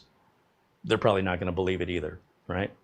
And then we're going to go from there, and then we'll share with you what we learn from Zike as we learn it. You'll be the first to know. Tomorrow, we do a live video every Friday at 1 o'clock Pacific time. Tomorrow's Friday. And I think tomorrow I want to go back to the Synology 923 that we started reviewing. The move has interrupted everything. And where we left off with that was we got the drives installed and configured. And the next thing is to install the 10 gig port upgrade. I have a 10 gig switch, brand new in a box. Still has shrink wrap on it. Hopefully everything's in there and it works. And then I need a 10 gig PC so I can hardwire the 10 gig to the switch, or from the PC to the switch, and then 10 gig from the switch to the Synology, and then do some sample file transfers. And I have a small desk to fit all this on, so I'm not quite sure how I'm going to do that yet. I'll work on putting that together tonight, but I think that'll be the subject matter for tomorrow's Friday video. We try to make the Friday videos financially the most expensive video of the week. And if that means, you know, we're dealing with high-end processors, high-end products in general, if we can afford to keep doing that, we want to. In the case of Synology, they did send us the unit. They sent us some drives, and they sent us the 10 gig network port upgrade, but we have to provide our own PC, our own 10 gig network card upgrade in the PC, our own 10 gig switch. So we have a bunch of our own income invested into this one video that will never make back from viewership alone, ad supported revenue. It just won't make it back. So your memberships are what make these possible. I can't emphasize that enough. I want to also remind you that our friends at Acronis, who make the backup and cloning software I've been using in my business, it's got to be it's at least since 2008 anyway. Whether or not they offer you guys a discount or they work with us, I still use their product regardless. And they're offering all our viewers 30% off throughout the rest of this year. And our friends at RoboForm, that's the password manager I've been using even longer, they're offering all new RoboForm subscribers 30% off. And when I buy license keys for the computers I build or Microsoft Office keys for my clients, I'm buying them from VIP CDK deals, and I'm using the same discount code that's being offered to you, the word Carey, for 30% off. And I have to support that for my clients. They have to be legal, legitimate keys that have support, or I can't sell them in my professional business. All of these products that we've reached out to these manufacturers for, these are the only manufacturers that have responded back of all the ones we've asked that are willing to work with us. So they all have free trials. You don't have to take my word for anything. And we have interviews with these companies demonstrating their products. If you're not familiar with what they are or how they work, just type in CareyHolzman in the name of the product I just mentioned, and you'll see the video walkthrough and decide for yourself. Don't take my word for it. Try it before you buy it. If you don't see the value in it, don't buy it. I'm not going to twist your arm. But if you do want to buy it, don't pay full retail. 30% off. I would. Anyway, thanks to everybody for hanging out with us. Thanks to our members and our viewers. Thanks to Mara for all the work she does in the background. And a thank you to Zike for sending us the drive for testing. I'm sure we'll both be surprised at the follow-up, but that's okay. It is what it is, and we will get a follow-up. Thank you for watching. I will see you, hopefully all of you, tomorrow at 1 o'clock, Friday the 13th. Spooky. Hey, it's Friday the 13th tomorrow, Mara. Yay! Woo! My favorite day. If only Halloween could fall on Friday the 13th. Could it be Friday the 31st? Just reverse the 13th? Halloween for me every day. Mara likes the dark and macabre. Macabre? Thanks for watching. We'll see you all very, very soon. Until next time, bye for now.